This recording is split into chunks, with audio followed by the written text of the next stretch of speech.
Սրա դեմից արդեն էս ամբողջ էս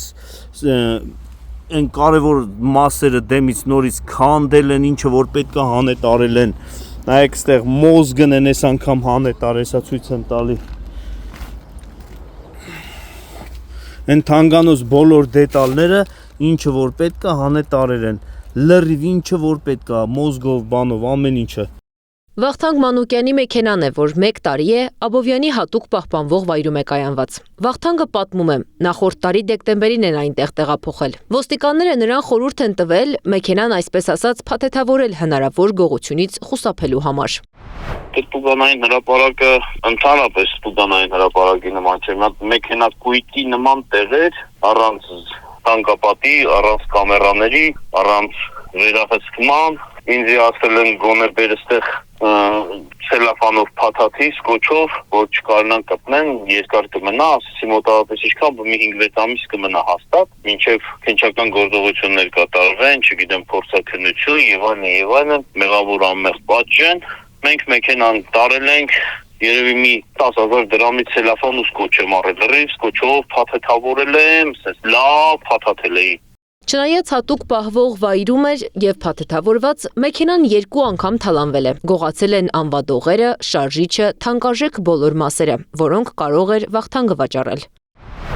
Այն կարևոր բաները լրիվ վրա են, ինչ որ գումար արժեր, որը կարելի է տաս, հանձնես այդ քանդողներին, քանդեն, վաճառեն, քեզի գումար տան $2,000, չգիտեմ, դե ասած մի $1,000 էլ իրանք մեջը կաշխատեն, բայց այսօր էդի չկա այդ հնարավորությունը, ես չեմ կարող այդ հնարավորությունն։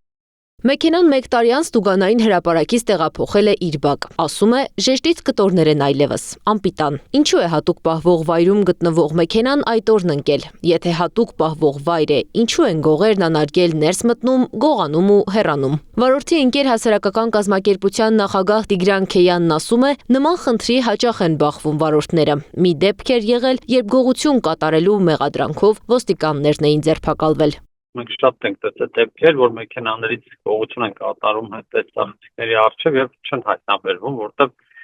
ինչ-որ ձևի այդ մարդիկ իրենց դեմքերը փակած են լինում կամ, չգիտեմ, այնպես են հանդերձանք փակած լինում, որ նկատելի չի թե ով է։ Ես շատերը ասում են, որ այդ պահպանող տարածքներում կան հատվածներ, որտեղ ծախսերը չի ֆիքսում, հենց գողություն անում են այդ հատվածներից, շատերը տեղյակ են, որ հատվածը։ Վարորդները պետք է ֆիքսեն իրենց մեքենան մինչև Տուգանային հրապարակ տեղափոխելն ու նկարեն նաև տեղափոխելուց հետո, որպեսզի ապացույցներ ունենան, հուշում է Քեյանը։ Վախթանգ Մանուկյանն էլ նշում է, որ ունի բոլոր լուսանկարները, վթարի պահից մինչև հատուկ պահվող վայրից հանելը։ Նա կարող է հաղորդում ներկայացնել ու պատասխանատվության ենթարկել վայրը հսկողներին։ Վախթանգի խոսքով երկար ժամանակ ու ֆինանսական միջոցներ պետք է ներդնի, որպեսզի կարողանա թալանվածը վերադարձնել։ Պարզապես վերահսկողություն պետք է ունենան հատուկ պահվող վայրում վարորդներին այդ գլխացավանքների մեջ չդնելու համար, նշում է Վախթանգ Մանուկյանը։ Քաղաքացու ապրանքը դուք վերցնում եք, բերում եք ու դուք չեք պահպանում։ Մեղքը գցեք անչափահասներ են, դա ում է հետաքրքրում, անչափահասա թե չափահասա։ Մանա էլի խոսում են անչափահասներ են, մի խումբ անչափահասներ են բռնել, ինչ անենք։ Ինչ պիտի անենք, ես շատ գիտեմ, ինչ անենք։ Սա համակարգային խնդիր է, որի գինը վճարում են շարքային քաղաքացիները ժամանակով, նյարդերով ու գումարով, նշում է վարորդը։ Նրանք ներքին գործերի նախարարության ուշադրությունն են հրավիրում, մտածում են գերատեսչությունը փակել աչքերն ու տեսնել, լուծել չի ուզում։ ABC Մեդիան դիմել է նախարարությանը, դեռ պատասխան չի ստացել։ Անի Աբաղյան, Անդրանիկ Մանսուրյան, ABC Media։